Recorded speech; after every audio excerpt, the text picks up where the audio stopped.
Hello दोस्तों, स्वागत है आपका हमारे चैनल यूपी एग्जाम क्रेजर में।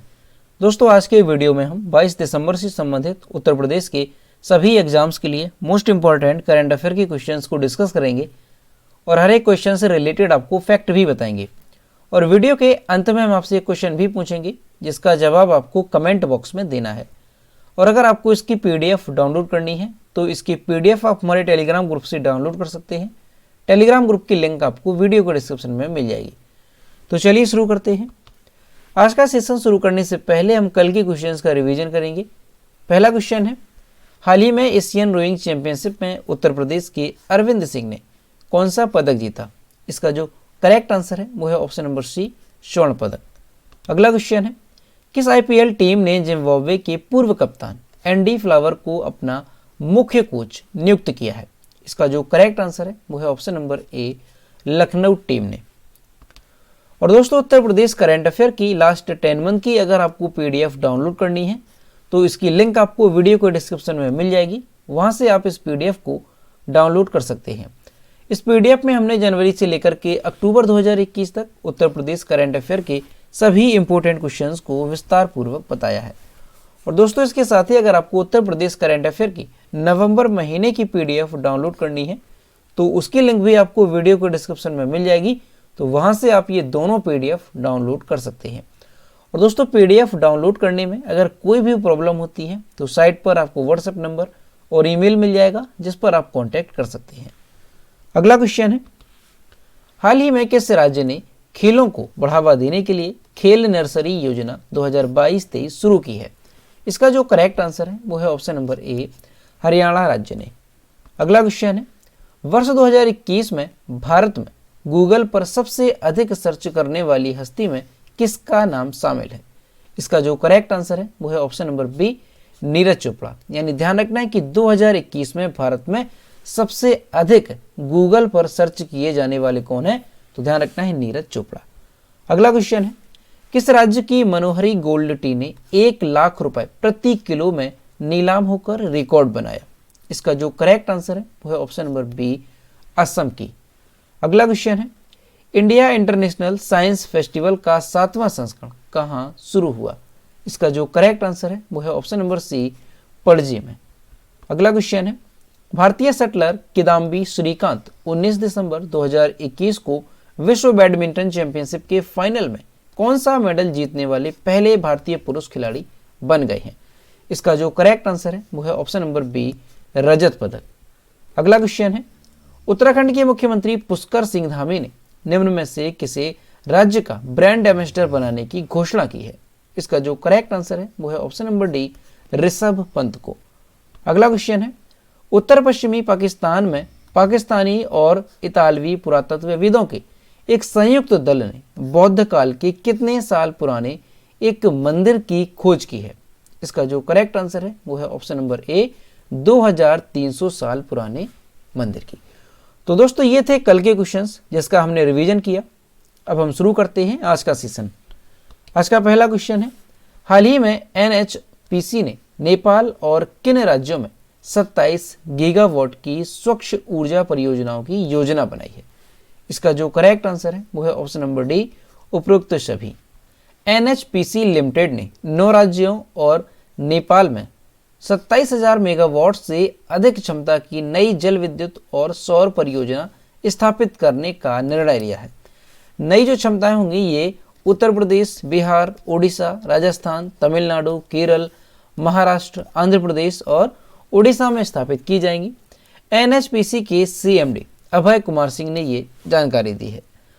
और दोस्तों, ध्यान रखना है कि ये जो NHPC है ये क्या है? तो ये विद्युत मंत्रालय के अधीन भारत की सबसे बड़ी जल विद्युत कंपनी है।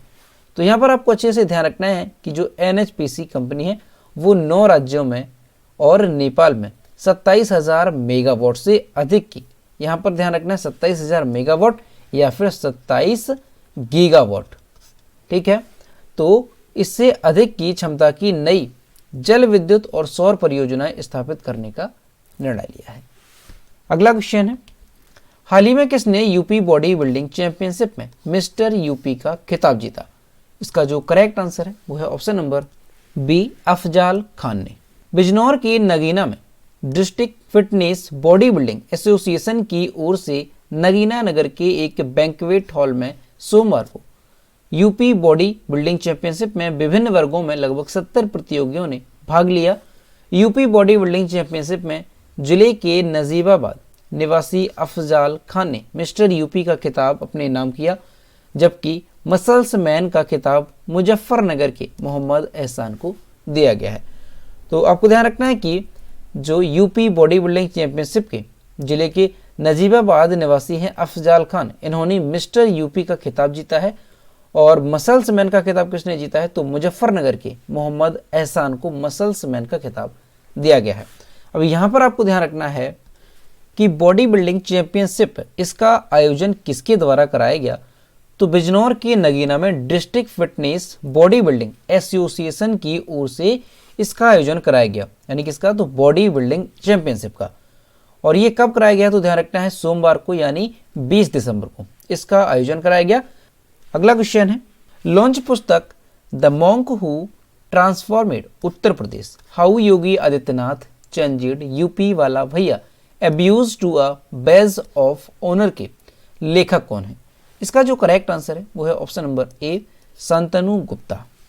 लेखक शांतनु गुप्ता ने अपनी नई पुस्तक the monk who transformed Uttar Pradesh how Yogi Adityanath changed UP वाला भैया abuse to a badge of honour launch की है। इस पुस्तक में उन्होंने उत्तर प्रदेश के मुख्यमंत्री योगी आदित्यनाथ के द्वारा कानून व्यवस्था, कनेक्टिविटी, शिक्षा, स्वास्थ्य के बुनियादी ढांचे जैसे विभिन्न पहलुओं में राज्य को बदलने के बारे में विस्तार से बताया है।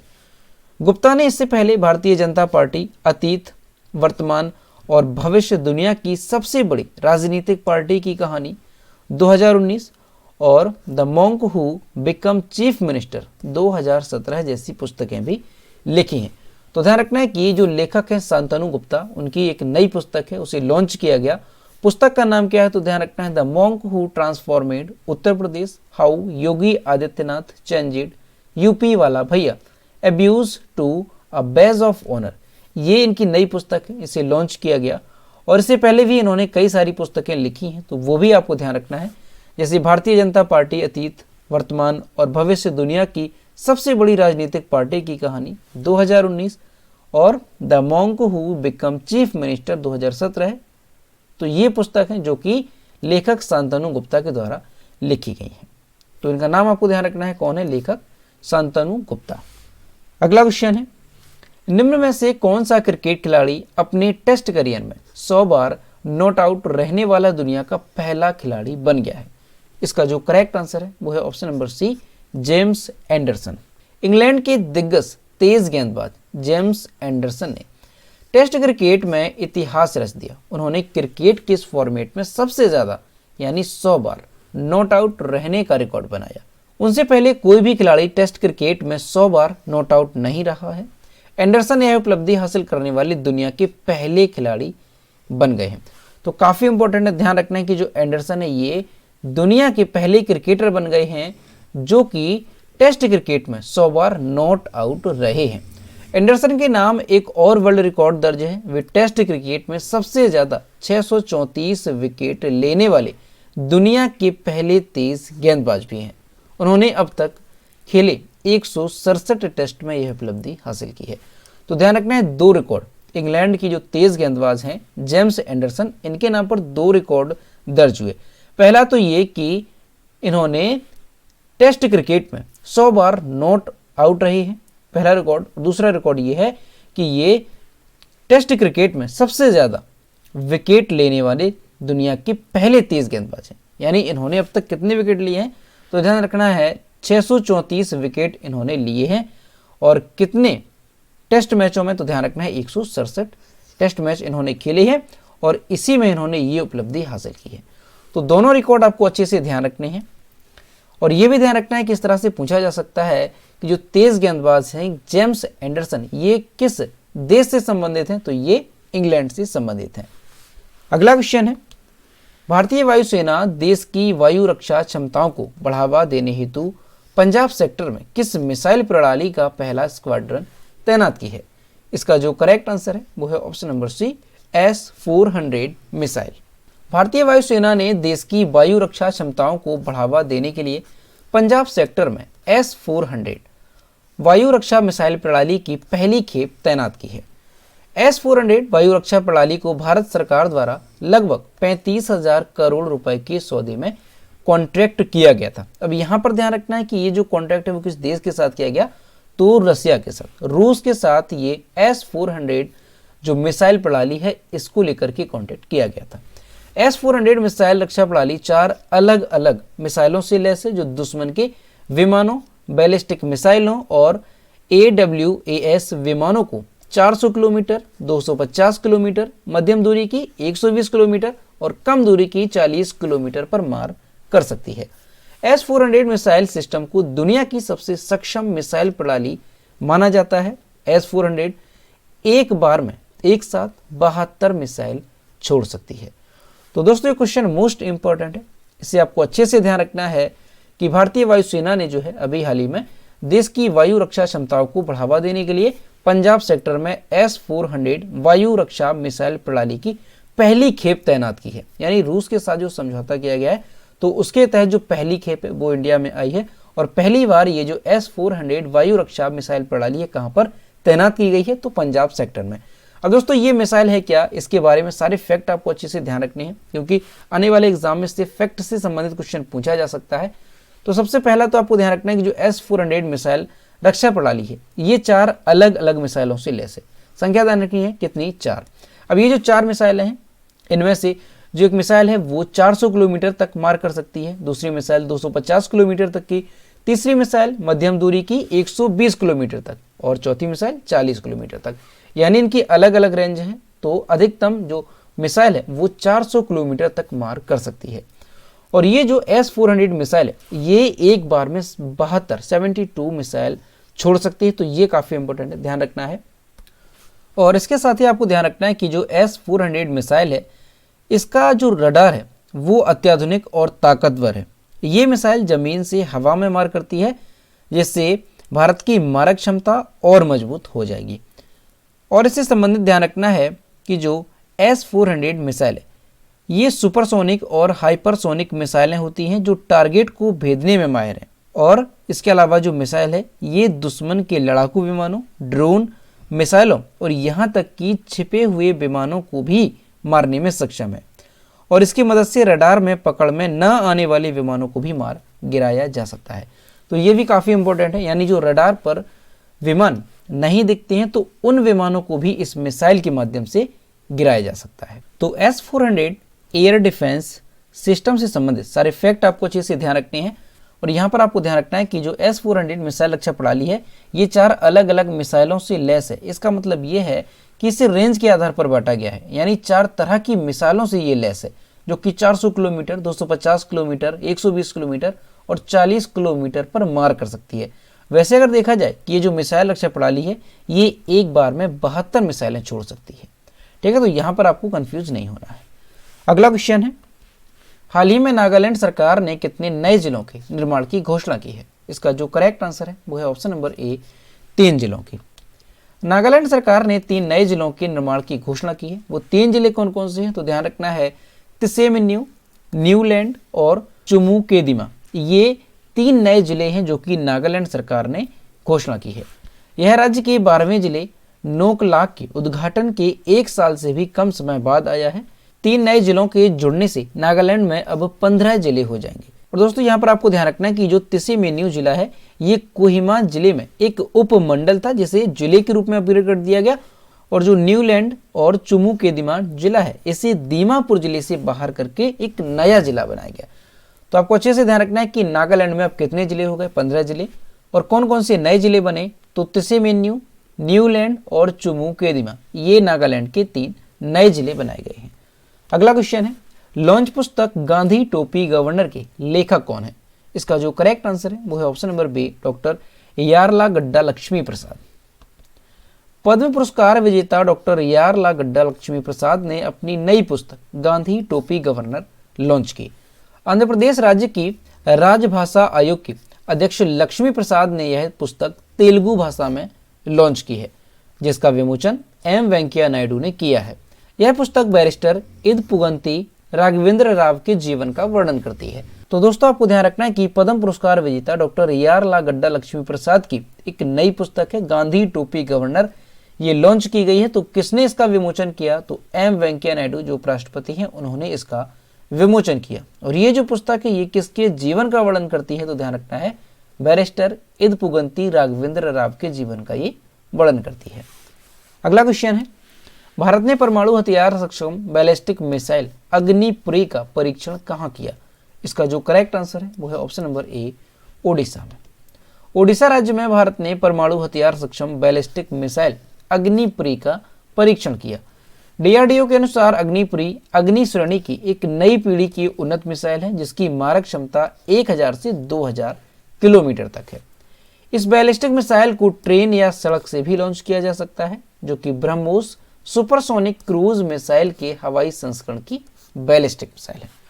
तो दोस्तों आपको ध्यान रखना है कि अभी हाल ही में भारत ने परमाणु हथियार सक्षम बैलिस्टिक मिसाइल अग्निप्री का परीक्षण किया है। तो कहां पर? ओडिशा में इसका परीक्षण किया है। और ये जो अग्निप्री मिसाइल है ये अग्नि श्रेणी की एक नई पीढ़ी की उन्नत मिसाइल है। इसकी मारक क्षमता कितनी है? तो 1000 से 2000 किलोमीटर तक की इसकी मारक क्षमता है। और ये जो मिसाइल है इसकी एक खास बात है कि ये ट्रेन या सड़क से भी लॉन्च किया जा सकता है। अब यहाँ पर जो वर्ड है डीआरडीओ, डीआरडीओ का फुल फॉर्म क्या होता है? तो defence research and development organisation. DRDO की स्थापना कब हुई थी? तो ध्यान रखना है 1958। कब हुई थी? 1958 में डीआरडीओ की स्थापना हुई थी। और डीआरडीओ का हेडक्वार्टर कहाँ पर है? तो नई दिल्ली में डीआरडीओ का हेडक्वार्टर है। अगला क्वेश्चन है, निम्न में से कौन सा राज्य 100% कोविड टीकाकरण का लक्ष्य प्राप्त करने वाला पहला केंद्र शासित प्रदेश बन गया है? इसका जो करेक्ट आंसर है वो है option number B, Andaman Nicobar. Andaman Nicobar द्वीप समूह ने अपनी लक्षित आबादी के 100% कोविड टीकाकरण का लक्ष्य हासिल कर लिया है। प्रशासन ने ट्वीट किया कि अंडमान निकोबार द्वीप समूह ने 100% कोविड-19 रोधी टीकाकरण का लक्ष्य हासिल किया है। और दोस्तों जो अंडमान निकोबार द्वीप समूह है यहाँ पर केवल कोविशील्ड का उपयोग करके ये उपलब्धि हासिल की गई है। तो इस तरह से इस उपलब्धि को हासिल करने वाला ये पहला राज्य या केंद्र शासित प्रदेश बना है। केंद्र शासित प्रदेश के प्रशासन ने दुनिया के सुदूरवर्ती हिस्सों में शामिल स्थान पर इस असाधारण उपलब्धि को हासिल करने के लिए कई दुर्गम बाधाओं को भी पार किया है। तो काफी इंपॉर्टेंट है, आपको अच्छे से ध्यान रखना है कि 100% कोविड-19 टीकाकरण करने वाला पहला केंद्र शासित प्रदेश कौन बना? तो अंडमान निकोबार द्वीप समूह। और दोस्तों कुछ दिन पहले हमने आपको बताया था कि कौन सा राज्य 100% आबादी को कोविड-19 टीकाकरण करने वाला पहला राज्य बना?